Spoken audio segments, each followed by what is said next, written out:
Belle bonjour. Comment allez-vous? Ah, je suis trop contente d'être là. Ça fait un moment que j'ai envie de faire ce live. Coucou. Alors, j'invite mes chers collègues à participer. Coucou. Ça va? Coucou, Hello. Alors, j'invite, attends, bonjour. Aurélia. Ok, Alors, ok, c'est fait. Oui, je suis contente d'être là. moi aussi, Alors, c'est ton premier live, c'est bien ça? exactement. Voilà, franchement, tu peux pas mieux commencer. Tu peux Merci pas en mieux. tout cas pour l'invitation. Tu vas prendre goût, je te dis. C'est bien. Tu parles avec tes, tes, tes abonnés comme si c'était voilà une conversation normale dans la rue. On parle de sujets. Pour moi, c'est tout aussi naturel que de se voir dans la rue et d'échanger en fait, hein. C'est vrai, c'est vrai. Donc, ne nous mettons pas une pression inutile. On va juste discuter. On va parler surtout des sujets qu'on maîtrise parce que, en tant que femme, je pense que Hello. ouh, ça va. Désolée pour le petit retard, ça va et Non, vous? ça va, c'est cool. Ça va, À l'heure parfaite. C'est, exactement. voilà. Comment vas-tu? Ça va, un peu stressée, je déteste ça, mais bon, on est là, donc c'est cool. Ben, J'avais hâte de faire ce live-là, donc je te dis, moi aussi, ça a fait un mois nous avons essayé de mettre la vie. c'est ça. Mais le pire, c'est que ça devait se faire comme ça. Je disais que là, c'est une belle occasion pour commencer, pour toi, à discuter avec ta communauté. Et puis nous, je pense qu'on est déjà un petit peu plus habitués. Je sais qu'Aurélia fait souvent des lives, en tout cas, tu en faisais souvent. Tu as Mhm. l'habitude. Là, je dois reprendre. Tu reprends un peu? Je vais reprendre cette année. Là, j'avais un peu mis de côté la motivation, un peu down, et Mhm. puis les fêtes et tout, mais là, je vais reprendre, ouais. Ok, très bien. Eh ben voilà, nous avons fait un petit peu le tour de notre situation actuelle. On va pouvoir rentrer dans le vif du sujet. J'attends encore un petit peu de personnes. Coucou, tout le monde.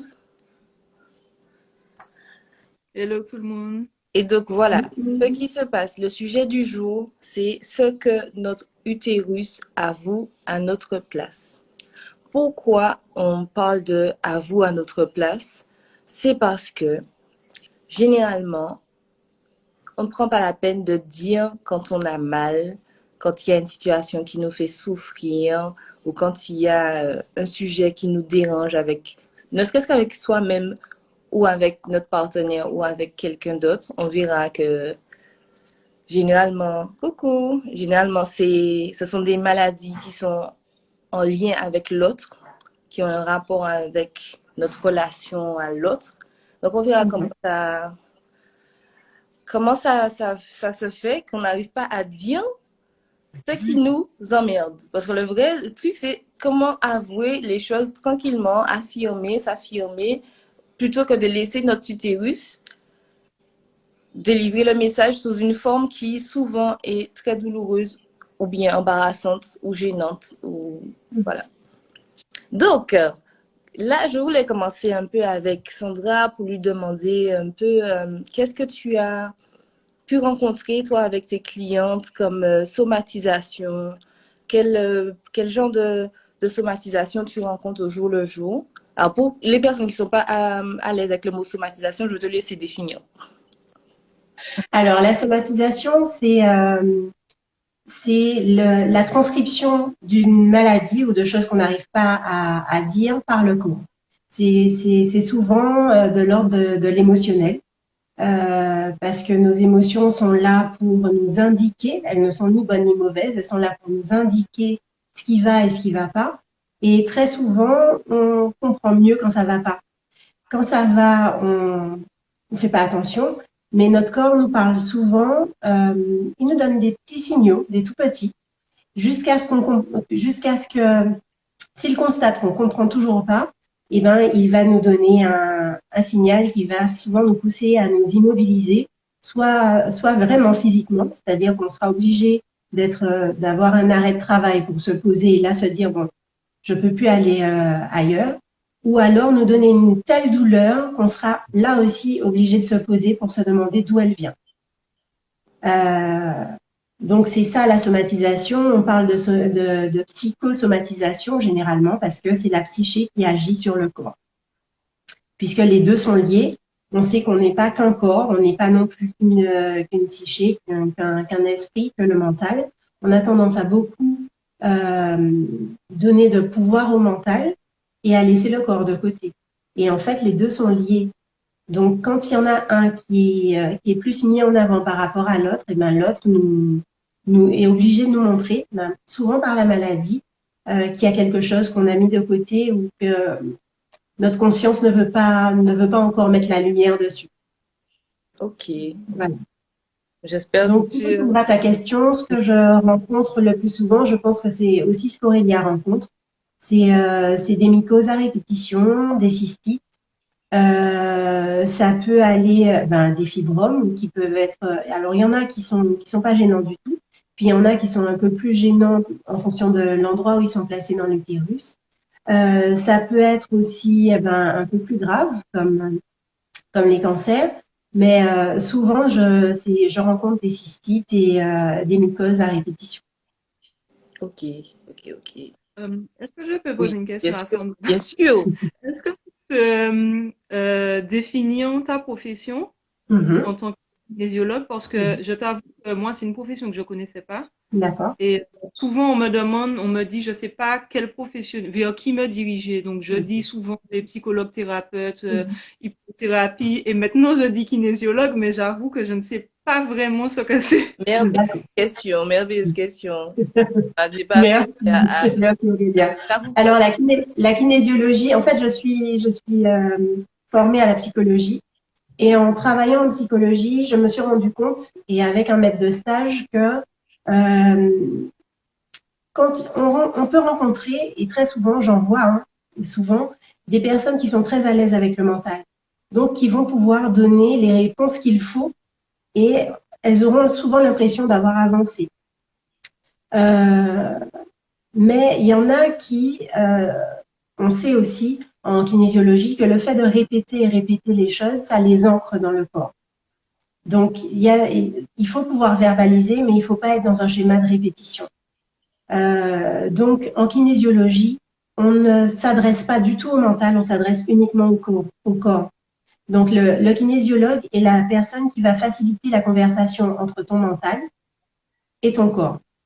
C'est-à-dire qu'il va permettre au corps, par le biais du test musculaire, il va permettre au corps de te dire ça, c'est bon pour moi, ça me va pas.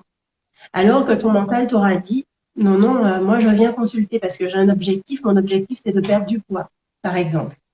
Ton corps va te dire non, non, c'est pas ça mon problème. Mon problème, c'est que tu prends pas ta place. Ouais, je vois. Tu vois?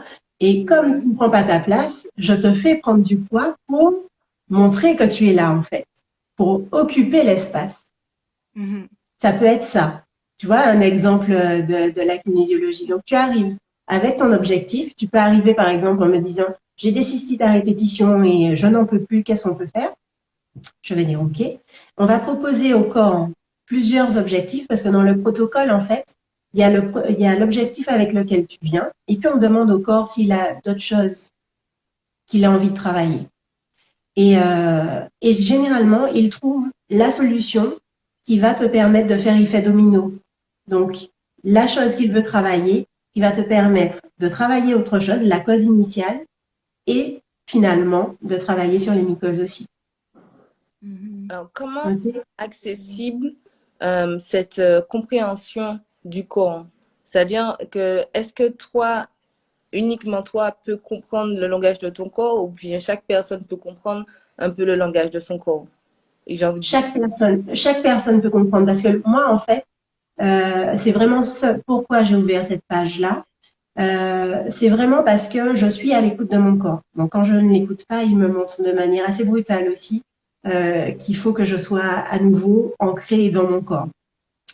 J'ai ouvert cette page parce que je pense que toutes les femmes, je parle principalement des femmes, hein, parce qu'on a tendance, nous, particulièrement, à être coupées de notre corps parce qu'on nous demande plein de choses et donc on mentalise beaucoup et on est moins souvent dans notre corps.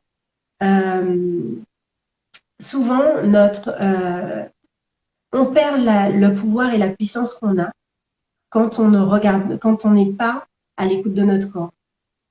Parce qu'on est morcelé, en fait. On a d'un côté notre mental qui lui est survalorisé par la société, et puis le corps qui est un peu mis de côté, parce que lui, on regarde que son côté esthétique. Notre corps est plus qu'un esthétique. C'est vraiment pour moi notre meilleur ami. Quand je dis ça, c'est vraiment celui qui est là du début à la fin. Et quand je dis du début, c'est dès la conception. Il emmagasine des informations et ces informations-là, il nous les ressort tout au long de notre vie quand on en a besoin. Donc, je pense que toutes les femmes et tout le monde peut apprendre à écouter son corps. Par exemple, moi, quand je serai stressée, je peux avoir une éruption cutanée parce que j'ai occulté le stress. Quelqu'un d'autre, ça va être des problèmes de transit intestinal. D'autres, ben, en fait, chacun va exprimer ses émotions, son malaise d'une manière différente. Et c'est finalement en s'écoutant et qu'en regardant, tiens, la dernière fois que j'ai eu ça, c'était quand?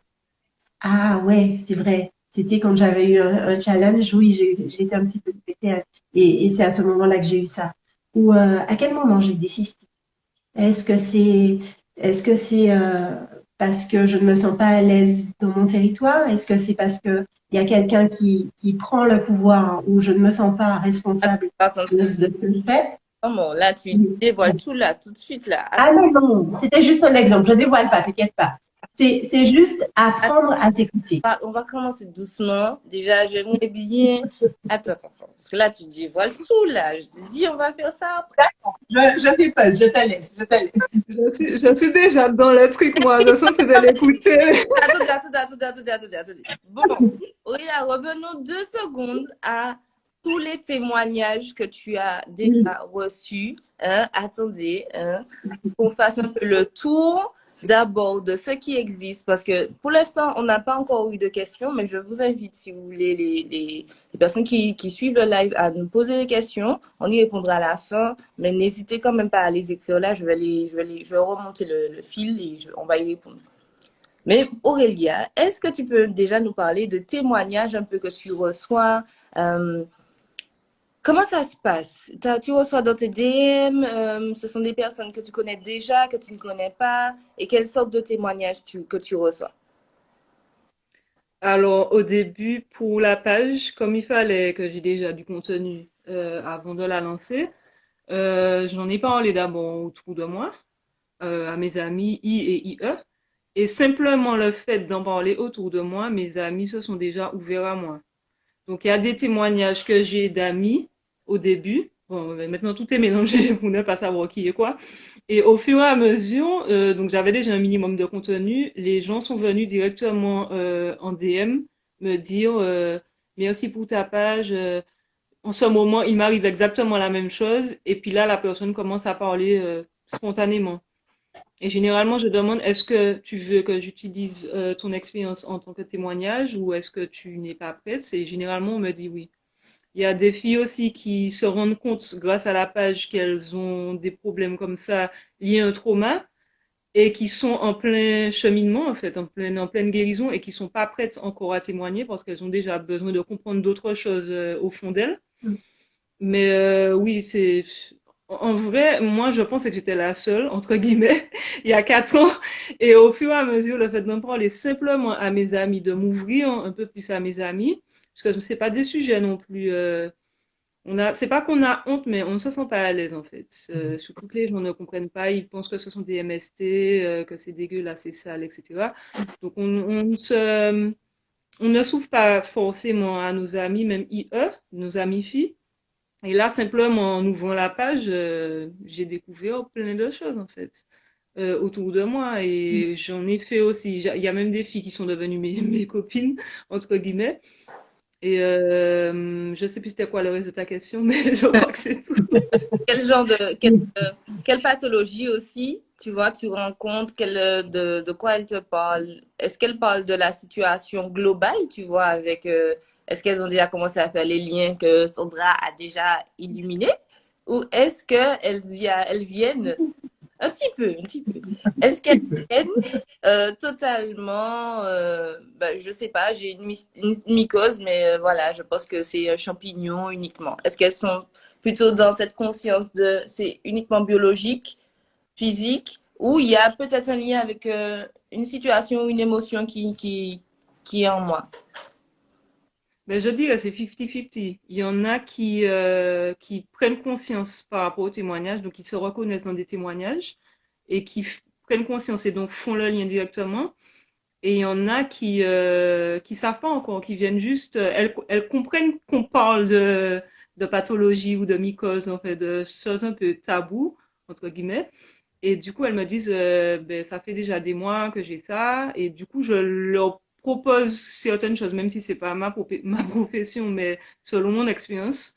Et je leur dis, essaie de voir par rapport à ton contexte, si c'est régulier comme ça, peut-être qu'il y a autre chose et que ton corps cherche à te dire autre chose.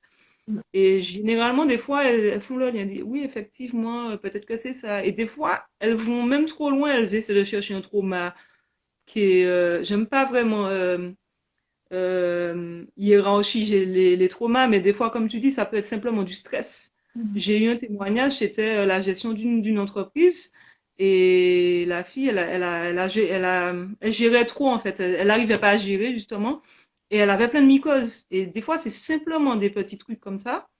Et je leur dis, notez tout le contexte, les anniversaires, tout ce que vous pouvez. Et si ça revient régulièrement, c'est que pour moi, il y a un problème en fait. C'est le corps qui essaie de faire passer un message.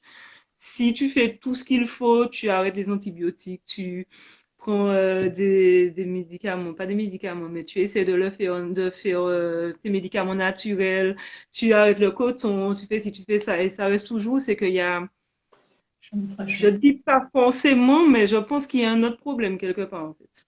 Donc, c'est ce que j'essaie de leur dire. Après, si elles trouvent, elles trouvent. Si elles trouvent pas, je les oriente vers des professionnels quand je peux. Ok. Alors, d'autres Mais c'est expériences difficile. personnelles, toi, si on peut, si tu veux, d'ailleurs, quel lien tu as fait, toi, quand tu as commencé à chercher, qu'est-ce qui se passe en toi? Moi, ça a été dur. Donc, pour ceux qui me connaissent pas, qui suivent le live, donc en fait, j'ai eu deux avortements, un à 20 ans, mon premier, et un à 26 ans. Et je m'étais toujours dit jamais je repasse par là, je vais prendre toutes mes précautions et tout. Et manque de peau, je suis retombée enceinte. Et j'ai fait complètement un déni d'émotion. Pour moi, tout allait bien, ça va, j'ai 26 ans maintenant, je sais gérer, je suis mature, ça ira. Donc physiquement, là, c'était douloureux, mais mentalement, pour moi, c'était pas douloureux. Et à l'époque, ben, mon ex avait la varicelle. Et je me souviens, le lendemain de l'avortement, je suis allée le voir et j'ai fait une salade de fruits pour lui. Je me suis occupée de lui et je me suis jamais occupée de moi. Et même lui, il me disait, t'es sûr que ça va, tout va bien. Enfin, il trouvait bizarre que j'ai aucune réaction, en fait. Mais j'ai dit, mais oui, ça va.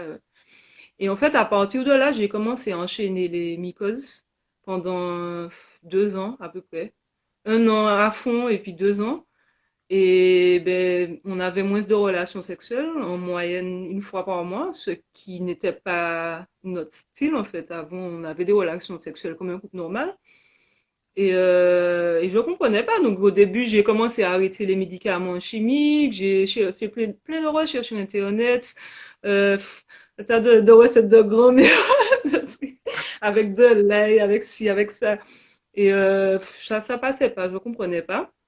Et même lui, il m'avait dit, mais est-ce que c'est pas lié à l'avortement? Et puis je lui avais dit, mais n'importe quoi, qu'est-ce que tu racontes là? Ça va, pour moi, je ressens rien, donc ça va. Et je sais pas comment j'ai eu un déclic. Je crois qu'un jour, j'ai lu un article qui disait que ça pouvait être, je crois que c'était sur les cystites ou les mycoses, je sais plus. Quand c'était trop répétitif, ça pouvait être psychologique. Et là, je sais pas pourquoi ça a fait tilt dans ma tête. Je ne savais pas quelle cause psychologique, mais du jour au lendemain, mes mycoses ont commencé à cesser, donc j'en avais moins.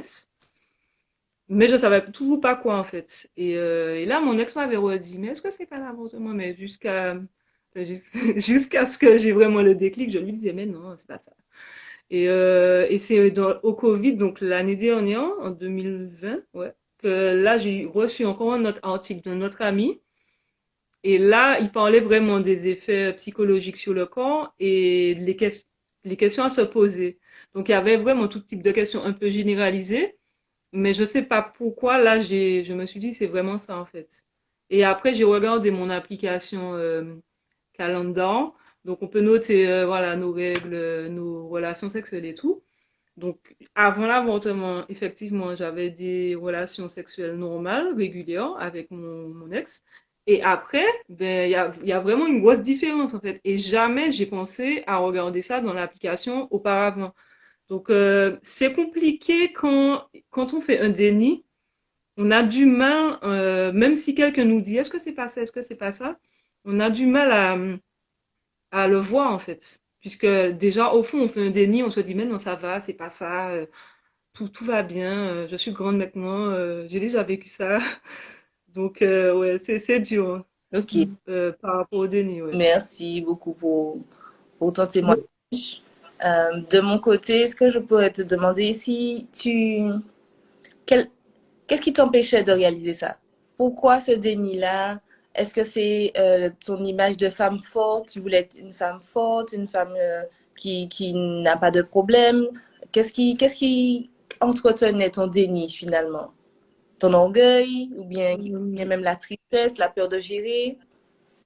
Je pense qu'il y a un peu d'orgueil et puis il y a aussi le côté, je m'étais promis que j'allais jamais le refaire et là je repasse par là en fait. Je pense il y avait ça, mais franchement je sais pas. Jusqu'à présent on me dit oui mais il faut que tu fasses le deuil de tes avortements, le deuxième avortement, mais quel deuil en fait, puisque pour moi je ressens rien du tout. Donc franchement je sais pas. J'ai jamais vraiment creusé plus. Alors, Sandra, tu veux nous en dire quelque chose? Si tu as quelque chose qui remonte, que tu as envie de partager. Alors, par rapport à Aurélia, je pense qu'Aurélia, effectivement, c'est venu progressivement, la prise de conscience est venue progressivement parce qu'elle en a eu besoin progressivement. Euh, le corps et notre mental sont là pour nous protéger. Donc, elle était peut-être pas prête au moment où son ex lui a dit ça la première fois. C'était peut-être pas encore le moment. C'est venu au moment où elle était prête à faire le travail et à accepter que son corps lui avait parlé d'une certaine manière. Je pense qu'elle a eu besoin de ça pour prendre conscience. Après, lui dire il faut faire, je ne serai pas dans le il faut. Je pense que chacun et chacune fait comme il l'entend, en fonction de ses croyances, en fonction de ce qu'il ressent, etc. Mais et c'est bien, si tu ne ressens rien, Aurélia, par rapport à ça, c'est peut-être pas le moment. C'est simplement que c'est pas encore le moment de faire quoi que ce soit, simplement. Il n'y a aucune culpabilité à avoir par rapport à ça, ni pourquoi ça a pris du temps, ni pourquoi c'est venu d'un coup. C'est venu au moment où c'est venu parce que, mine de rien, même quand tu n'y penses pas, tu sais, tu chemines, ton subconscient travaille, ton corps travaille, et ton subconscient et ton corps travaillent de concert. Donc, ils t'ont emmené progressivement là où tu devais aller. Et puis, peut-être que le fait d'exprimer, parce que c'est déjà une thérapie de pouvoir exprimer, de pouvoir en parler comme tu viens de le faire. Je te tire mon chapeau parce que je suis pas sûre qu'il y en ait beaucoup qui soient en capacité d'en parler aussi ouvertement et avec une telle humilité. Je trouve ça, je trouve que le chemin est déjà fait. Après, si tu éprouves le besoin de faire autre chose, tu trouveras, tu trouveras. Par rapport à cet avortement-là, je pense pas. Enfin, je me sens pas. Peut-être un soin énergétique ou je sais pas, mais Mais je sens pas ça peut être le ça. besoin de faire quelque chose. Mais comme tu disais, déjà juste la prise de conscience, de réaliser que mes mycoses étaient liées à ça, parce que mon corps a voulu parler, en fait, peut-être une douleur intérieure que j'ai voulu cacher, en fait, à moi-même. Mhm. Ben, juste ça, ça me suffit, en fait. J'ai pas, je ressens pas le besoin maintenant, à plusieurs années après, de forcément faire un deuil ou quelque chose comme ça, puisque surtout que ça va mieux en matière de mycose. Mais juste le fait d'en être consciente, ben, ça Mhm. m'a beaucoup aidé. C'est Et ça. la prise de conscience, mais même là, je parle pour mon cas, mais même pour plein d'autres choses, c'est déjà le déclic qu'il faut, en Mhm. fait. Mais la conscientisation, très souvent, et j'observe ça, le fait de mettre des mots sur une sensation, sur un sentiment, souvent ça permet juste de faire disparaître les symptômes, hein. Donc, puisque Mhm. souvent c'est parce que les mots n'ont pas été mis, parce qu'on n'a pas fait attention à certaines choses que la somatisation apparaît. Mais une fois qu'on a conscientisé, j'ai fait un post dans lequel j'en parle où je disais que mes filles ont été très rarement malades. Et quand elles le sont, ça part très vite parce qu'une fois qu'elles ont conscientisé, c'est parti, c'est parti. Donc, des fois, là, juste mettre des mots, ça permet de faire partir. On n'a pas forcément besoin de rentrer. Après, si tu veux affiner effectivement par un soin énergétique, par autre chose, par d'autres techniques, oui. Mais si tu sens que pour toi c'est OK maintenant, ben c'est OK. Au contraire. Mhm. Ok. Exactement. Et qu'est-ce que vous pouvez conseiller? Toi, tu as déjà donné tes pistes pour les prises de conscience, mais qu'est-ce que tu peux conseiller aussi, Sandra, pour les prises de conscience, pour favoriser les prises de conscience? Quand on va dire la première situation, je vois que j'ai une mycose, comment favoriser la prise de conscience du lien avec tel ou tel peut-être problème, etc. Quelles questions généralement tu poses quand tu rencontres une personne qui a ce genre de problème? Alors souvent, en début de consultation, je demande de me faire le contexte. On fait l'anamnèse, qu'est-ce qui va pas, etc. On pose les bases, les questions de base. Et puis après, je vais demander si, s'il y a quelque chose qui a changé, s'il y a eu un changement, s'il y a eu un bouleversement, si des fois ça peut être anodin, hein, mais de voir ce qui a pu changer. S'il y a quelque chose qu'on a mal vécu, des fois, c'est aussi ça, parce qu'il ne faut pas qu'on oublie que notre utérus, c'est notre lieu de créativité, de réceptivité. Donc, des fois, c'est parce on est frustré, ça peut être ça parce qu'on est frustré de ne pas pouvoir créer comme on le veut, soit parce que des événements extérieurs nous en empêchent, soit parce que ben on se sent contrainte en l'occurrence, de ne pas pouvoir faire des choses et ça peut se manifester comme ça. J'en profite pour dire que les cystites, vaginites, etc., c'est souvent de la colère qui est exprimée. De la colère qu'on n'arrive pas à sortir, soit envers soi parce que on estime qu'on n'a pas pu protéger notre espace, et Ouais. notre intériorité, ou soit envers l'autre, parce que l'autre n'a pas entendu quand je vais parler d'une des vidéos que j'ai vues de toi, Aurélia, où tu disais j'ai mal à la tête. Ben, le j'ai mal à la tête, il faut pouvoir l'entendre aussi. Peut-être que simplement dans mon cycle, la libido n'est pas au moment où elle est optimale, et j'ai le droit de vouloir me poser et tu as le droit et tu as le devoir d'entendre que je te dis qu'aujourd'hui ça va pas. Aujourd'hui, c'est pas le moment où ça pouvait être le moment ce matin. Ce soir, je suis fatiguée parce que je suis vraiment fatiguée. Pas parce que je n'ai pas envie, mais je suis vraiment fatiguée. Donc, je n'ai pas l'énergie nécessaire pour être dans l'échange avec toi. Parce que c'est aussi ça. Et ben, souvent, le fait de faire pour faire, ben, on se crée une cystite parce qu'on n'a pas respecté son rythme. On n'a pas respecté ce qu'on voulait faire vraiment. Et puis, peut-être parce qu'on n'a pas osé dire à l'autre, écoute, là, c'est vraiment pas le moment. Là, C'est vraiment ça. J'ai constaté aussi par des témoignages que quand on fait quelque chose qui va pas avec nos valeurs, mais même minimes, par exemple, Mhm. je vais tester un nouveau truc en sexe avec quelqu'un et au final, je suis pas à 100% à l'aise avec ça, mais bon, je me dis, allez, hop, on va tester. Ben, paf, une mycose. Et j'ai eu des témoignages, pas forcément sur ma page, mais des filles qui sont venues me parler en privé, pour me dire exactement la même chose. Ou des fois, on se force un peu, notre copain, si c'est qu'on se dit, allez, on fait un peu, voilà. Et ben, paf, mycose, parce qu'en fait, on n'a pas vraiment envie et on respecte pas notre corps, en fait. On ne respecte pas ce que notre corps nous dit. T'as pas envie, pourquoi tu le fais? Ben voilà, ben je te donne une mycose. Et là, tu seras obligé de m'écouter parce que de toute façon, tu pourras pas avoir de relation. Donc, exactement. le corps parle par où il peut être écouté et de la manière dont il peut être. Donc là, je vais reprendre un peu pour synthétiser. Donc la prise de conscience, elle est tout simplement déjà de faire une pause et d'être avec soi. Donc si je peux me permettre, peut-être de demander, si on est dans un contexte où on est occupé, où on est sollicité, de demander une pause de 15 à 30 minutes pour être seul, pour essayer de Oui, comprendre l'émotion qui est la plus prégnante, voilà, comment on se sent. Prendre un temps avec soi. Ça, c'est le début de la prise de conscience. Ensuite, se poser des questions comme qu'est-ce que ça éveille en moi? Pourquoi ça me dérange à ce point? Euh, et d'accorder de l'importance à ce dérangement. Voilà, c'est surtout, je pense, le plus important, c'est de se dire, si j'ai mal à la tête, si j'ai ça, si j'ai ce qui m'arrive est important, mon expérience est valable. Si c'est je ça, sens ça, c'est que c'est important. c'est ça. Ça veut dire quelque chose pour moi. Alors, il faut exprimer ça vraiment clairement à tous ceux qui nous entourent. Ce n'est peut-être pas aussi important pour toi, mais si j'ai quoi que ce soit qui m'arrive, c'est que ça a de l'importance.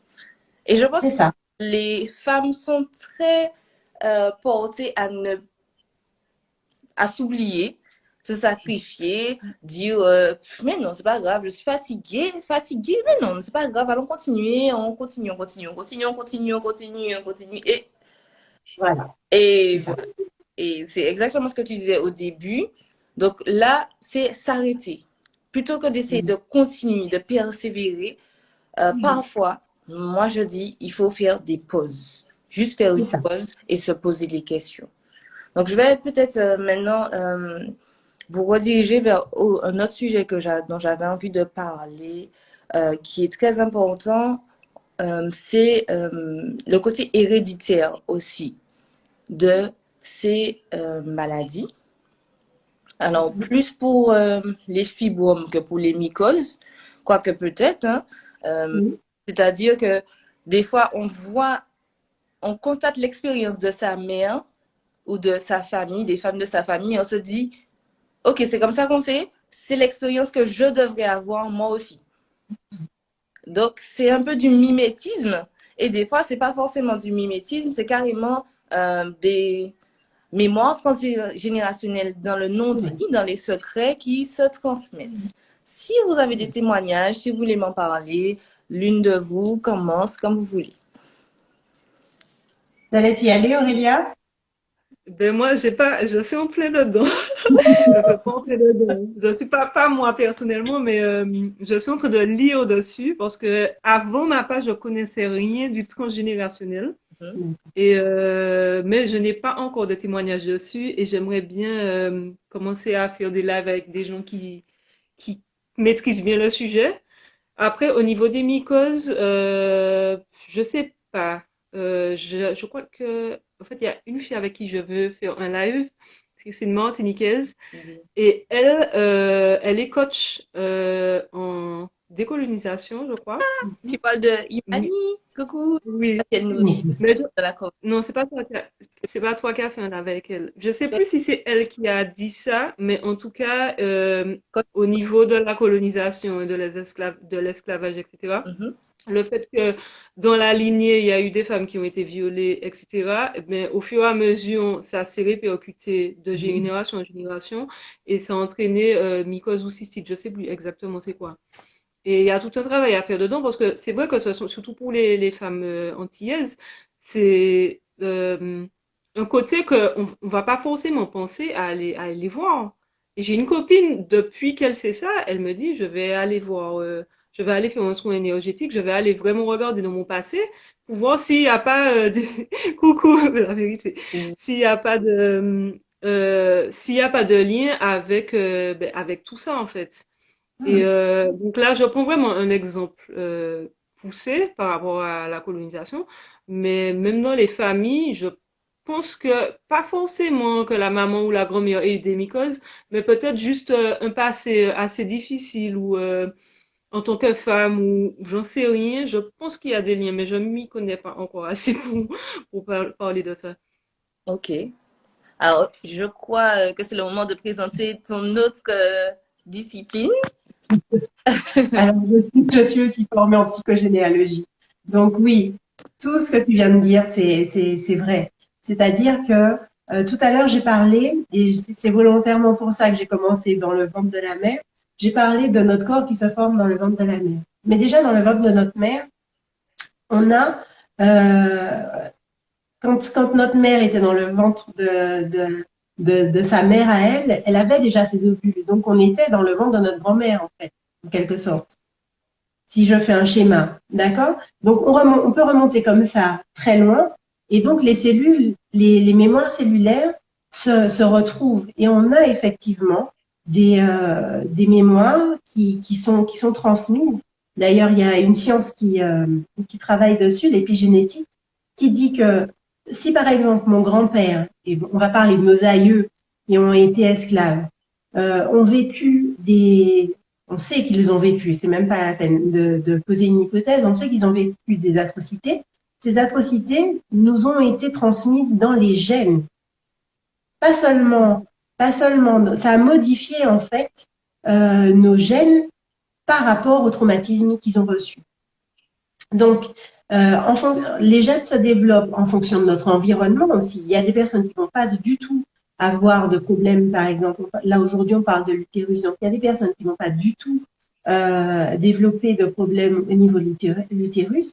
Mais il y en a d'autres pour qui ça va s'imprimer parce qu'ils sont dans un contexte, ils sont dans un environnement où ça réactive des mémoires. Et ces mémoires réactivées vont créer des somatisations. Ok, Mhm. ok, ok. Il y a un livre que je suis en train de lire, juste pour donner peut-être un exemple, Mhm. et j'étais quand même choquée parce que vu que je m'y connais pas du tout, en fait, c'est une fille qui va aller consulter une sexologue ou je sais plus exactement qui, et elle disait qu'elle aura 44 ans et je crois qu'on vient de lui détecter des fibromes justement, ou je sais plus c'est quoi. Et elle a un utérus qui est trop large et on va devoir lui retirer son utérus à 44 ans. Donc elle a 43 ans.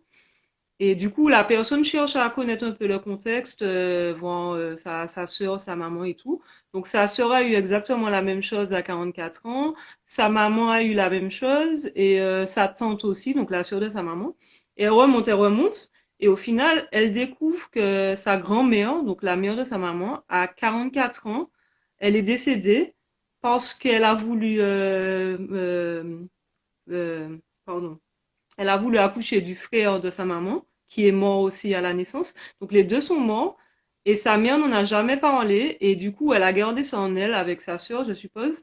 Et de génération en génération, ben, à chaque 44e année, il se passe quelque chose en fait. Wow. Et ouais, quand j'ai lu ça, j'ai dit ah ouais c'est ça, c'est ça. Oui, oui, c'est vrai. C'est-à-dire que tant qu'il n'y a pas quelqu'un qui travaille sur la lignée, tant que ça n'est pas conscientisé, comme on disait, on n'a pas mis de mots dessus, et ben ça se répercute parce que on transmet, autant on transmet les bons gènes quand on est en bonne santé et autres, mais les traumatismes, on les transmet aussi.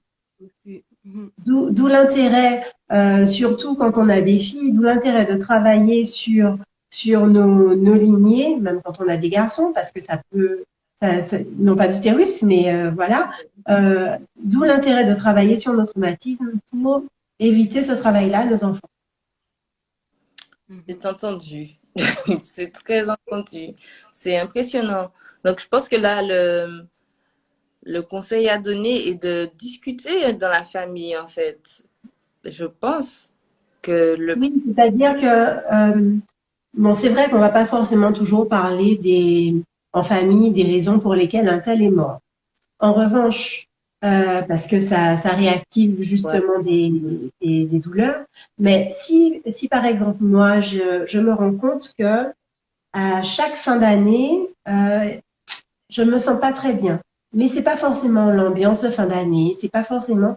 Je sais pas, au niveau de l'utérus, il y a des choses qui se manifestent. Euh, je peux interroger les femmes de ma famille pour demander, au fait, est-ce que toi aussi tu as eu ça? Et là, effectivement, enclencher des conversations. Et on peut remonter des fois très loin en disant, tiens, moi non, maman non, mais je crois que la grand-mère de maman avait eu ça. Et le fait d'en discuter, de pouvoir se dire qu'on n'est pas seul et que c'est pas forcément nous, mais qu'on a hérité de quelque chose à soigner, eh ben ça fait aussi, ça peut permettre de se libérer soi et de guérir de la lignée de certaines choses. Ok, ok, ok.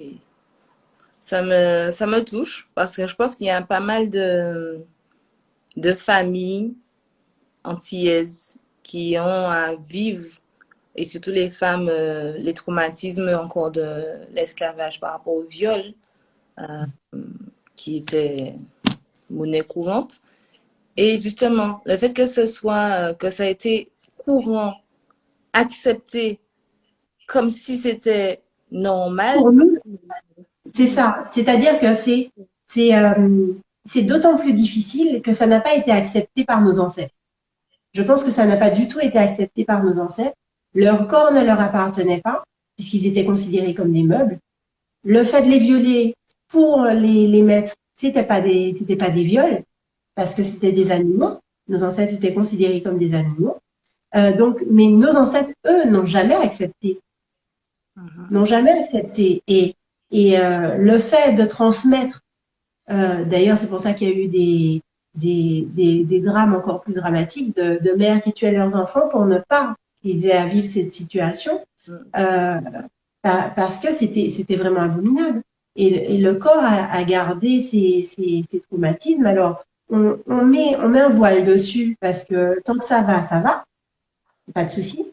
Mais quand on a quelque chose qui revient, aussi, j'ai envie de dire aussi doucement, même si la mycose est invalidante, mais aussi doucement qu'une mycose, il faut s'y pencher. Il faut s'y pencher et ne pas se dire ce n'est pas grave, je prends simplement un ovule, je vais prendre le traitement antibiotique qui m'a été donné et puis c'est bon, on passe à autre chose. S'y arrêter, comme tu disais tout à l'heure, Maëva, et faire une pause, se poser des questions, voir si ça me dérange vraiment, consulter des personnes, ça peut être un sophrologue, un kinésiologue, un psychologue, qui sera en mesure de me dire si il y en a d'autres, un thérapeute ou des psychothérapeutes simplement, pour dire que ça me dérange. Est-ce qu'il y a un moyen de voir jusqu'où ça va? Eh ben oui, faut le faire. Faut pas attendre d'être arrêté vraiment dans notre élan, parce qu'on a tendance à être dans une course folle pour se poser. Donc se poser régulièrement, c'est important. Se poser soit par des pratiques qu'on a quotidiennement, hein, des pratiques bien-être aussi, je parle bien-être et autres, parce que pour moi le massage c'est pas seulement une pratique bien-être, mais parce que ça permet de relier vraiment tous nos corps. Un massage de manière, alors au début, quand j'en discutais avec ma meilleure amie, je me disais un massage une fois par mois c'est bien, et puis je me disais mais en même temps on n'en a peut-être pas besoin. Eh ben non, j'ai vécu une expérience dernièrement qui m'a fait voir que le massage m'a permis d'accélérer ma guérison. Le massage t'a permis de quoi, pardon? D'accélérer ma guérison parce oui, que il m'a vraiment recentré. C'est-à-dire, cordonnier mal chaussé, on a du mal à se recentrer tout seul, donc on a besoin des autres. Même si j'ai la capacité de vraiment bien me recentrer, mais je sentais que j'étais un petit peu, tu sais, mon esprit flottait et mon corps était quand même quelque part. Il a fallu relier les deux. Là, maintenant, je peux dire que je suis reliée. Mais c'est le massage qui m'a fait ça. Quand, en sortant du massage, je me suis sentie enfin une, alors que j'avais passé 3 semaines en étant pas tout à fait. On sent qu'on est là, mais je disais à ma meilleure amie, je sens que j'ai les pieds là, mais l'esprit vraiment au-dessus. Donc c'est ça, c'est trouver les techniques, trouver les thérapeutes qui vont nous permettre d'avancer. Ok, alors merci beaucoup pour ce passage sur les massages, hein, ça me fait très plaisir. Mais j'y crois. C'est pas seulement pour Maëva, c'est vrai. Non, mais je sais que tu y crois, c'est pour ça que ça me fait très plaisir, c'est que déjà ce n'est pas moi qui t'ai massé, du coup je suis très contente Donc, c'est vraiment les massages. Et pour moi, c'est une forme d'ancrage. C'est une forme d'ancrage de l'âme dans le corps, de l'esprit dans le corps. Si on peut dire dans le corps, hein, parce que franchement, c'est plutôt compliqué que de dire que l'âme est dans le corps. Enfin, c'est les reliés en tout cas. C'est relié. C'est les reliés. Voilà. Et du coup, merci beaucoup pour tout ce que tu as dit sur la situation de transmission des traumas de l'esclavage. Il y a une personne qui a posé une question, je ne sais pas si on y répond maintenant, mais il y a beaucoup de tabous. Donc, comment travailler sur sa lignée si on n'a pas les infos? Il y a une autre personne qui a parlé beaucoup de choses sont cachées. Parfois, les situations d'inceste dans les familles ou autres viols sont les causes des maladies. Alors, c'est vraiment des sujets très, très lourds, hein, bien évidemment. C'est très lourd. Ben, en fait, c'est vrai que c'est lourd. Alors, quand il y a des tabous comme ça dans les familles, souvent, la clé, c'est l'information qu'on a. L'information, même si c'est la seule information qu'on a, c'est-à-dire, je crois qu'il y a eu, par exemple, de l'inceste du côté de ma maman, ça peut suffire au corps pour trouver sa solution. Ok. On n'est pas obligé de savoir qui, à quel moment, etc. parce qu'effectivement, on n'a pas de traces écrites et c'est difficile aussi de faire parler nos familles, les membres de nos familles sur ces points-là en particulier parce qu'il y a un sentiment de honte, parce que ça ne se fait pas, parce que qu'est-ce que l'autre dira, je ne sais pas ce que tu vas en faire. Tu dis que c'est pour te soigner, mais est-ce que tu vas pas en parler ailleurs, etc. Enfin, on sait tout ce que ça peut recouvrir. Donc, la seule information qu'on a, c'est celle qui va nous permettre, qui est généralement nécessaire au corps pour avancer. Donc, tu dis que c'est plutôt d'admettre, juste d'admettre, je pense qu'il y a eu un viol, un inceste, voilà, juste admettre ça. De le verbaliser, est-ce qu'on prend un miroir, on se regarde et on le dit? Est-ce que tu as un... J'ai pas dit juste admettre, hein. J'ai pas dit juste admettre que ça a été, mais juste cette information qu'on prend dans une séance en kinésio peut permettre au corps de se libérer. Ok, d'accord. Okay. Pas conscientiser simplement, parce que ça, je pense qu'on en a tous conscience. Le tout, c'est que comme il y a beaucoup de voiles, il y a beaucoup de tabous, et puis des fois, c'est pas tant l'inceste qui a posé problème qu'une autre information. En fait, pour nous, hein, qui se rejoue pour nous, parce que chacun, heureusement, c'est pas tout le poids de la lignée qu'on se porte. La lignée transmet, par exemple, a transmis à Aurélia et m'a transmis à moi des choses que je suis en mesure de gérer. Et à toi aussi, Maëva. Ce qui sera trop lourd pour toi ou qui sera pour quelqu'un, tu vois, quelqu'un d'autre de la lignée va porter. Ok. Donc, on ne porte pas quand même le poids de toutes nos lignées, parce que ça fait beaucoup. Hein? Si on prend la lignée maman, ça veut dire 2 familles. La lignée papa, ça veut dire aussi 2 familles. Tu vois, ça fait déjà beaucoup à porter. Non, on hérite en fait des difficultés qu'on peut gérer nous. Ok. Qu'est-ce que tu voulais dire, Aurélia? Excuse-moi. Vas-y. Imagine, par exemple, moi, j'ai eu mes avortements et je décide de pas dire ça à mon enfant. Bon, ce sera pas mon cas parce qu'avec tout ce que j'apprends maintenant, je vais le dire. Mais imagine, je dis pas ça à ma fille et ma fille, elle sait pas et elle fait aussi une fille et du coup, ben ça se répercute d'une certaine manière sur leur corps. Et puis moi, je meurs après au fur et à mesure. Comment elles peuvent savoir en fait? Comment elles peuvent deviner qu'il s'est passé quelque chose et c'est ça qui entraîne ça? C'est ce côté-là qui est dur dans le transgénérationnel, c'est le poser les questions aux anciens. Et moi, par exemple, ma mamie, j'ai juste ma mamie côté maman qui est toujours vivante. Elle est comme une personne âgée, donc elle est tout souvent aigrie, déprimée et tout. Je me vois pas du tout lui poser ce genre de questions. Non, tu vas pas lui dire directement, raconte-moi ce qui a mal été, mais mamie, raconte-moi comment c'était quand tu étais jeune. Et ta maman, comment c'était? Est-ce que tu l'as connue? Est-ce que tu vois, la faire parler un peu de ce qui l'intéresse, lui faire revivre des souvenirs agréables et par là même, tu verras qu'elle va te lâcher des petites informations. Tu n'as pas besoin de rebondir dessus si tu sais qu'elle va se fermer. Tu les notes juste. Si tu sais qu'elle va se fermer, c'est pas la peine de. Au contraire, prends toutes les informations qu'elle te donne, elles vont te servir. Après, pour répondre à ta question du départ, comment on fait si toi tu ne dis pas à ta fille et que tu n'es plus là au moment où les difficultés se manifestent, on baigne tous dans l'inconscient collectif. Et l'inconscient collectif, on a notre inconscient individuel, mais notre inconscient individuel est relié à l'inconscient collectif. L'inconscient collectif a toutes les informations. Donc, par exemple, en kinésio, je peux parler que de ce que je pratique. En kinésio, quand tu interroges le corps sur des informations qu'il n'a pas, je vais parler de mon expérience par exemple. Quand je faisais ma formation, eh ben, je suis allée voir ma mère, je lui ai dit, maman, je sais que quand tu étais enceinte de moi à 5 mois, tu as eu telle peur. Elle me dit, comment tu sais ça? Je lui ai dit, ben, parce que mon corps me l'a dit en kinésio. Et elle ne m'en avait jamais parlé. Ma mère était très ouverte. Elle parlait de tout. Des fois même, c'était nous qui lui disions, maman ne veut pas entendre. Mais je lui ai apporté cette information. Elle me dit, c'est vrai. Mais comment tu sais ça? Eh ben oui. Mon corps, pourtant, je n'avais que 5 mois in utero.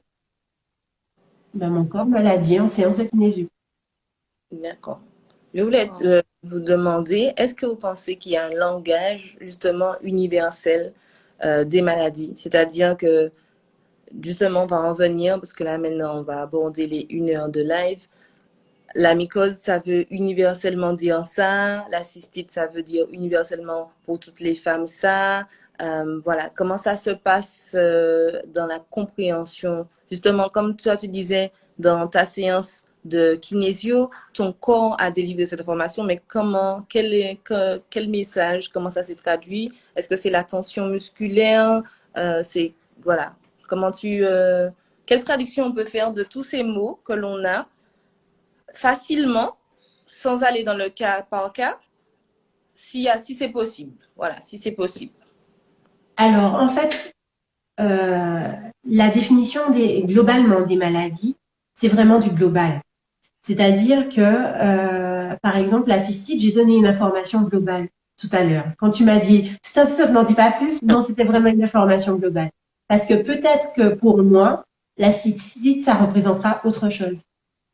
La seule chose où ça va être, je suis sûre, commune aux autres femmes, c'est que c'est l'expression d'une colère. Mais est-ce que c'est une colère par rapport au territoire? Est-ce que c'est une colère par rapport à mon pouvoir? Est-ce que c'est une colère par rapport à ma créativité? Est-ce que c'est, tu vois, tout ça, on va affiner en séance de kinésio. On a des informations globales, tout comme toi, je sais que en massage, on sait à quoi sont dus, par exemple, le blocage du chakra de la gorge. Tu sais comment ça va se manifester. D'accord? Tu sais comment ça va se manifester. On aura certainement des douleurs, on perdra sa voix, on peut perdre sa voix, on peut avoir mal aux épaules, etc., etc. Parce qu'on ne s'exprime pas, on ne va pas vers l'extérieur, mais ça peut être autre chose aussi en fonction de la personne que tu auras face à toi. Et c'est pareil, c'est-à-dire qu'on sait, on connaît globalement la symbolique de chaque organe. Mais en fonction de l'histoire de chacun, et de chacune en l'occurrence, l'interprétation sera différente. Okay. D'après le contexte. Et c'est vrai que les questions... Il y a le contexte, il y a la personne, il y a l'histoire, il y a le moment, enfin, c'est vraiment multifactoriel. Ok. Bon, on va quand même au moins donner en général toutes les informations qu'on a trouvées sur les pathologies qui sont récurrentes. Notamment, on va commencer avec Aurélia, si tu veux bien, sur les contextes qui reviennent pour la cystite et la mycose, la vaginose, les contextes relationnels ou bien le moment et aussi bien du coup les liens que tu as fait en général. Alors, ce qui revient surtout, c'est mycose, vaginose et cystite. J'ai eu le cas d'un fibrome, enfin, j'ai eu un témoignage pour un fibrome. Après, il y a souvent arrêt de règles aussi, aménorrhée. Euh, et j'ai beaucoup de témoignages sur viol, attouchement ou inceste. C'est surtout ça qui revient le plus. Euh, ouais, souvent c'est aménorrhée ou bien mycose ou diverses infections vaginales. En tout cas, une flore qui est pas équilibrée du tout. Euh, En fait, c'est tellement, c'est ça, ouais, c'est pas, je peux pas, j'arrive pas à trouver une tendance en fait. Là, il y a j'ai beaucoup de témoignages, viol, inceste, attouchement, mais j'aurais pas exactement que des mycoses ou que des cystites. C'est assez divers et et puis souvent c'est beaucoup de choses en même temps. À côté, il y a un SOPK ou des fibromes ou autre chose encore plus profond en fait. C'est un peu plus grave, je dirais, qu'une mycose. Donc ouais, je sais pas, j'ai pas, j'ai pas de tendance. Mais Mais par contre, tu viens juste, Ah, vas-y. vas-y. J'allais dire, en fait, tu viens juste d'illustrer ce que je viens de dire. C'est-à-dire que on sait qu'il y a on sait qu'il y a, on sait à quoi correspond le fibrome. On sait à quoi correspond une cystite. On sait à quoi correspond une vaginose, et etc. Mais effectivement, pour chaque femme, il y aura soit une combinaison, soit une chose différente, soit quelque chose d'autre qui ne sera pas lié au vagin, mais ça qui peut être lié au sein, par exemple, par rapport à la féminité. Hein, on peut avoir énormément de combinaisons et ça dépend de chaque femme. Et je comprends que tu aies répondu en disant, je ne peux pas te donner de tendance globale parce que c'est vrai. C'est-à-dire que chaque femme arrive avec son histoire, son ou ses symptômes, mais c'est difficile d'interpréter et de faire une généralité avec ça. En revanche, on sait que tout ce qui a trait à l'utérus, par exemple, sans aller dans les différentes manifestations de symptômes, on sait que c'est le siège de la créativité, c'est notre, en fait, c'est quand on dit la matrice, on a tout dit, c'est-à-dire que c'est là qu'on crée, on crée aussi bien physiquement, on fait devenir une petite graine, on arrive à le faire devenir un petit être de chair. Nos projets, c'est là aussi qu'on les mature. Notre productivité, c'est là aussi qu'elle prend sa source. Enfin, on sait que c'est notre siège. Et une fois qu'on est agressé là, eh ben, les symptômes se font différemment, se manifestent différemment en fonction de notre histoire et puis de, du sentiment qu'on a éprouvé sur le moment. Tu vois, si vraiment j'ai éprouvé du rejet, de l'abandon, ben ça va peut-être plus se manifester comme étant un fibrome. Si j'ai été en colère, mais c'est la colère, tu sais, la colère feu, là, fulgurante, ça va peut être une cystite parce que franchement, sur le moment, voilà. Donc, exactement. Donc tu vois, ça dépend. Et je comprends ta définition parce que c'est exactement ça. ok. Eh ben, merci beaucoup. Merci pour ce que vous venez de me dire. Ça, ça nous rappelle à chacune que l'on est quand même unique, avec une histoire unique. Et forcément, on aura des façons de somatiser différemment, d'exprimer différemment ce qui ne va pas. Mais ce n'est pas parce que c'est unique qu'il n'y a pas des façons de comprendre ou des personnes qui peuvent nous comprendre. La preuve étant, merci à toi Sandra, merci Aurélia. Il y a d'autres personnes aussi, je pense à des psychologues, je pense aussi à des personnes qui sont dans les soins énergétiques, les masseurs, les massothérapeutes, qui aiguillent en fait, qui aiguillent la conversation avec, enfin, de soi à soi. Voilà. C'est ça. De soi à soi, parce qu'on n'a pas toutes les informations. On n'a jamais toutes les informations, tous les contextes, voilà, chaque petite pièce de son histoire. Mais il y a des pièces, des situations marquantes qui, franchement, valent la peine qu'on s'y intéresse pour soi. Donc, je peux que conclure un peu la conversation qu'on a aujourd'hui en disant que oui, ce qu'on vit est valide, ce qu'on ressent est important et ce qui a du sens pour nous doit être interrogé. Voilà, si ça a du sens pour soi, ça doit être interrogé.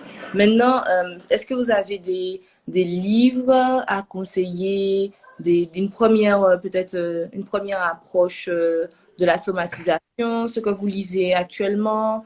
Moi, je sais que ça a été beaucoup Écoute ton corps de Lise Bourbeau. J'ai, ah oui, les dictionnaires de traduction des somatisations. J'en ai M3, je crois que c'est pas lequel. Ma bibliothèque Oui. est là. Je vais le prendre là. Il y en a deux. Mhm.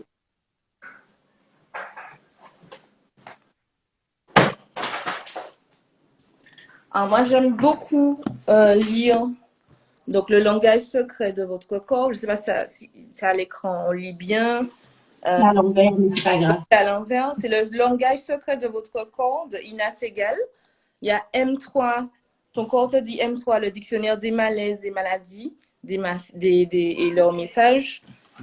Celui-ci aussi que j'aime bien, le grand dictionnaire des malaises et des maladies. Donc, moi, J'avais photographié que tout ce qui concerne l'utérus, mycose, cystite, tout ça, je l'avais vu en librairie. c'est vrai, celui-là, Ouais, il est bien. Ouais, il est pas mal, ouais. j'aime bien. Les trois qui sont là, des fois, tu sais, il y a pas une maladie sur un, il y en a sur l'autre. Sur l'autre, exactement. Je crois que je vais en acheter tout ce que je trouve sur la somatisation, le langage du corps.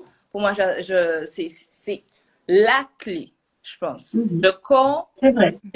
c'est l'être, entre guillemets, qui ne ment pas. Le corps ne ment pas. Alors, c'est pas entre guillemets, c'est que le corps ne ment jamais. Le corps ne ment jamais. Jamais. Jamais. Si ton corps te dit quelque chose, s'il y a. C'est que c'est important, c'est que. Voilà, tu peux toi mal interpréter ce qu'il te dit, mais il te dit toujours la vérité.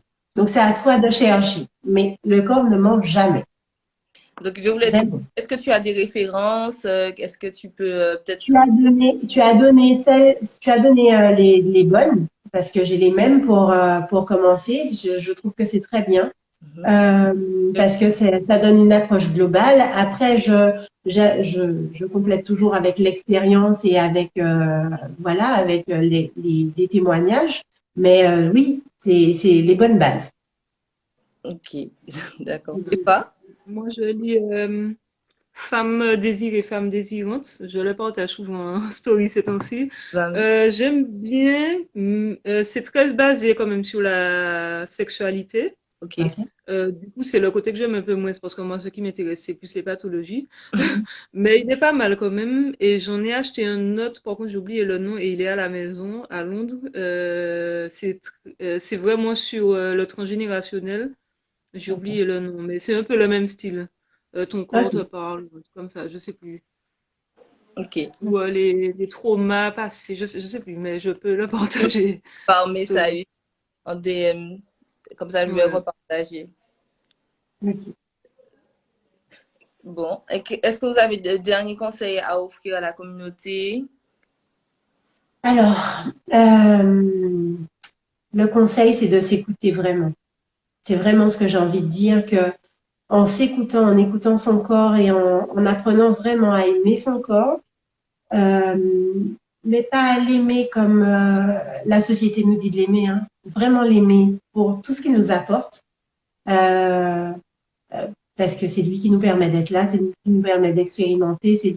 On parle beaucoup de spiritualité, mais sans le corps, on aurait du mal à être des êtres spirituels, parce que c'est notre véhicule et on a besoin de notre corps. Et l'honorer, le respecter, je pense que c'est la clé. D'accord. Ok. Et Aurélia, si tu as un dernier conseil? Mais je pense que Sandra a déjà tout dit. Bon, pour ajouter, j'aurais dit ce que je dis en général aux filles, c'est d'écrire. Même si elles savent pas trop où aller ou quoi faire, écrire les dates, le contexte, qu'est-ce qui se passe physiquement à ce moment-là, qu'est-ce qui se passe mentalement. Et puis le fait de libérer la parole pour soi-même déjà, ça permet déjà de libérer plein de choses. Et moi-même avant, je le faisais pas et maintenant que je commence à écrire, j'avoue que ça m'aide beaucoup. Donc ouais, c'est vraiment libérer la parole, au moins pour soi-même, écrire à soi-même.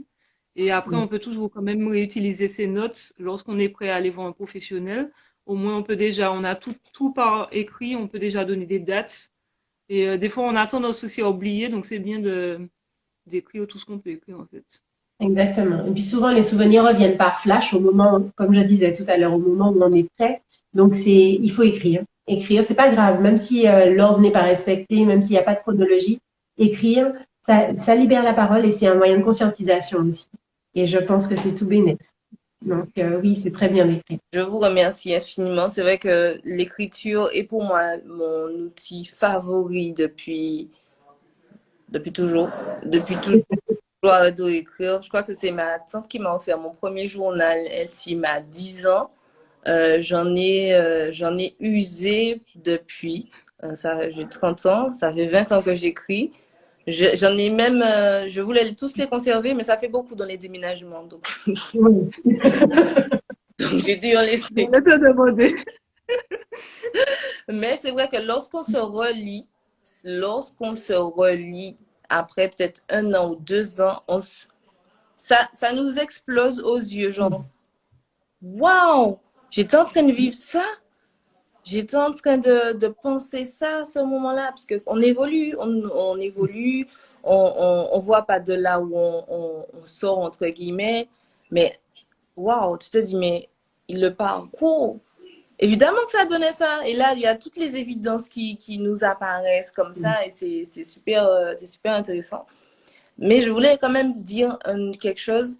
On a parlé d'événements quand même assez lourds, tragiques, comme les viols. Petit disclaimer, souvent, on est dans le déni dans ces situations-là. Et quand on sort du déni, ça peut être très violent. Ça peut être très violent et je dis les choses comme elles sont. On peut avoir une perte de sens de soi. Voilà, l'impression que toute notre histoire, parce que ça m'est arrivé, toute notre histoire est falsifiée ou que le monde ne tient plus, quoi, en fait. Le monde interne est complètement bousculé par cette vérité qu'on n'arrivait pas à s'avouer. Et il est important de pouvoir avoir quelqu'un à qui en parler de confiance. Parce que ce moment-là peut être très dur de réaliser, waouh, mais en fait, j'avais enterré ce souvenir-là et je réalise que oui, ça s'est vraiment passé. Ça s'est vraiment passé dans ma vie. Ça peut être très dur. Et s'il y a un conseil que je peux donner, vous pouvez venir dans mes DM. Vous pouvez contacter les professionnels comme les psychologues, Sandra, kinésiologues, les personnes à qui parler. Je pense que l'isolement dans ce cas-là, je ne le recommande pas. Je sais qu'on a besoin d'un temps seul pour digérer, mais parfois c'est trop long.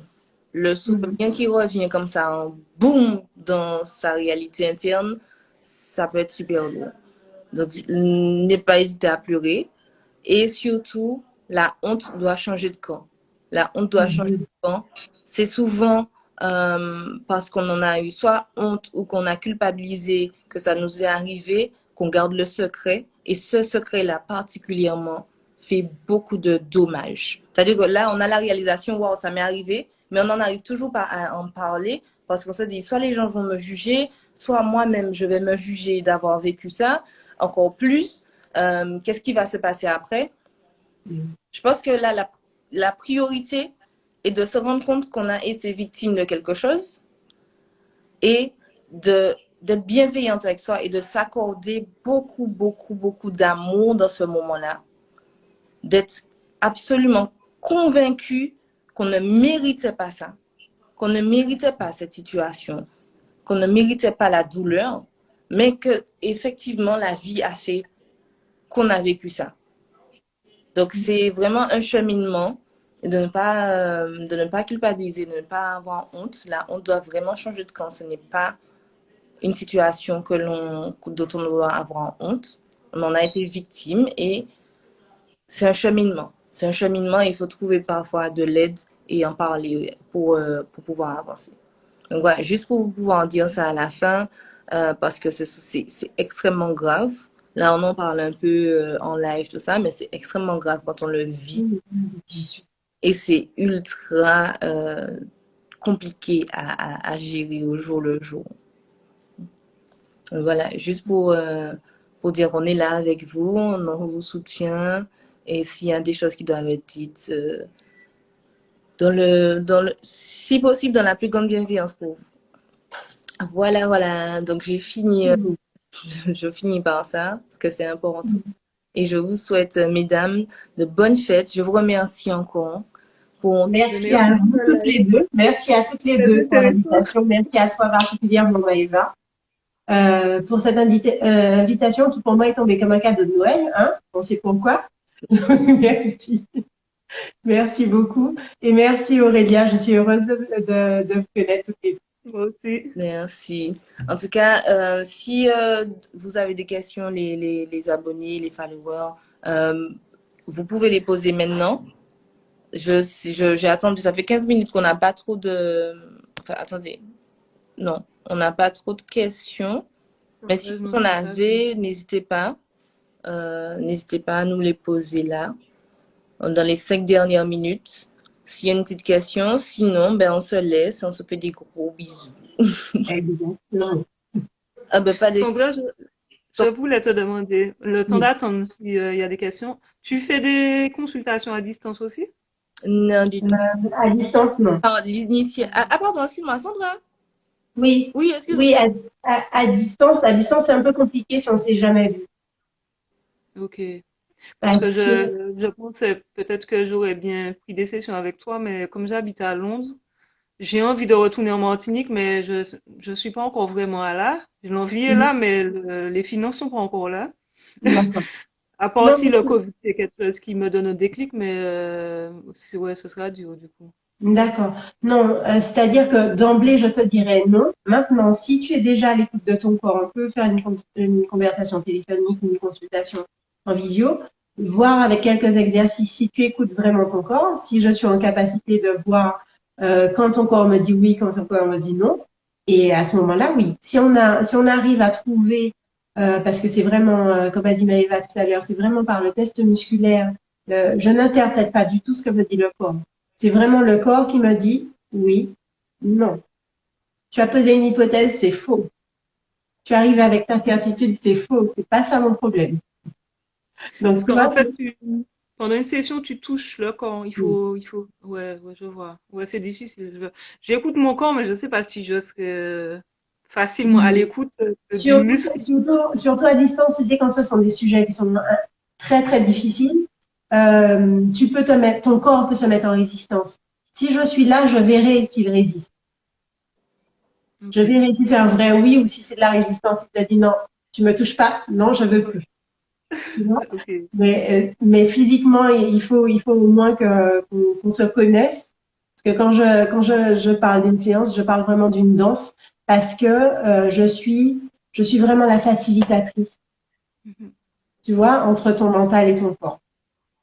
Et il faut à peu près combien de... Enfin, je pense que c'est une question qui est C'est pas c'est facile à vraiment, répondre. Une session? ça dépend de la difficulté, ça dépend de la manière dont ton corps réagit, parce que des fois, ton corps a besoin de plusieurs séances pour, Mhm. un peu comme un massage où tu as fait une première séance, tu as dénoué le gros, mais tu sais que tu as besoin d'une autre séance parce que sinon, si tu repars comme ça, les nœuds vont revenir comme si de rien n'était. Donc, ça dépend D'accord. vraiment de ton corps et ça, on lui demande aussi. Je pars jamais avec des a priori, vraiment. Je lui demande de combien de temps il aura besoin. Sandra, on a une question pour toi. Comment prendre contact avec toi? En DM, en DM sur ma page Sandra M Kinésiologie. Je réponds à tous mes DM. Ok, ok, ok. Bon, Donc c'est vraiment ça. Euh, c'est vraiment une danse et toujours dans le plus grand respect. On parlait de respect, de bienveillance, c'est vraiment ça. Et c'est ce que je cultive dans ma vie de tous les jours et encore plus en séance. merci beaucoup. Ok, ben Et on n'a merci. pas de questions. Merci à tous. pense que tout le monde va se ruer vers nos DM pour la suite. Donc, je vous fais des gros bisous. Et puis, je vous souhaite Moi, je vous bonne embrasse. de rester dans cette bienveillance, dans cette écoute avec vous-même. Demain, j'ai un live avec la fleur curieuse sur les bains des marées J'ai vu ça. aussi. Je pense que moi, je vais démarrer tout ça, hein. Je vais libérer tout 2021, tout 2020 dans mon bain des marées du premier. Et je pense que ça fait partie des outils de libération Bien sûr. spirituelle qui peuvent aider pour tout ce qui est même euh, symptômes, Oui. symptômes. Je pense que tu as tout à fait raison parce que la symbolique y est en fait.